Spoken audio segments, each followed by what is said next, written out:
Bonjour à tous. La faiblesse de la France aujourd'hui, c'est pas celle de l'État, car objectivement, il a tous les moyens régaliens, notamment, on le voit aujourd'hui, pour endiguer sur quelques jours une telle contestation. Non, la faiblesse de la France, c'est sa nation.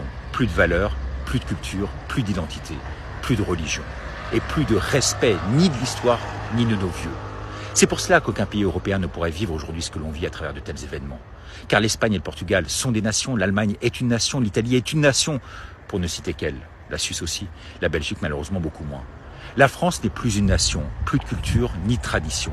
Elle n'est composée que de populations hétéroclites, bigarrées, qui ne s'entendent qu'autour du foot et de la Coupe du Monde et qui se détestent fondamentalement, crucialement, socialement, ethniquement.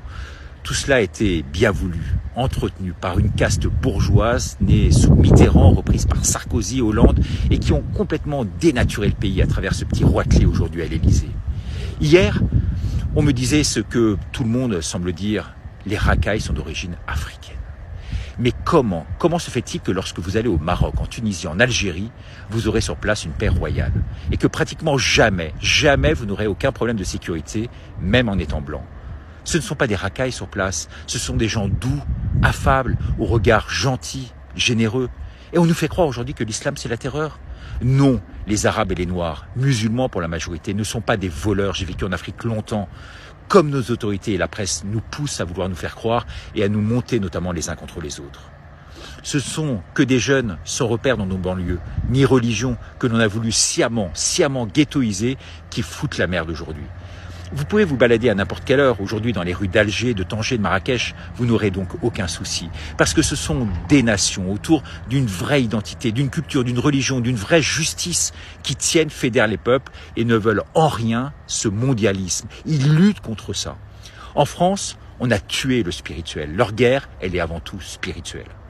En France, nos racailles ne prient pas. Ceux dans les quartiers qui prient, ils ne vont pas voler ni casser les vitrines des magasins. Alors, vous aurez bien sûr peut-être ici ou là un imam qui excitera les foules, mais c'est une infime minorité, tout comme un prêtre déviant comme il peut en exister. C'est donc la laïcisation de cette société française, c'est le manque de repères et de valeurs, ce sont les drag queens élyséennes, ce wokisme à la con, voulu par nos dirigeants qui souhaitent nous l'imposer, qui créent sous couvert de relents mondialistes et de GOG. GOG, c'est gouvernement d'occupation globaliste. Toutes ces fractures que l'on connaît en France aujourd'hui et nulle part ailleurs en Europe. Alors que faut-il faire? Eh bien, il faut reprendre la main au plus vite, reprendre le pouvoir pour imposer aujourd'hui nos vraies valeurs, celles que nos aïeux nous ont insufflées en se battant bec et ongle pour sauver nos vies. Eh bien, si vous êtes d'accord, partagez.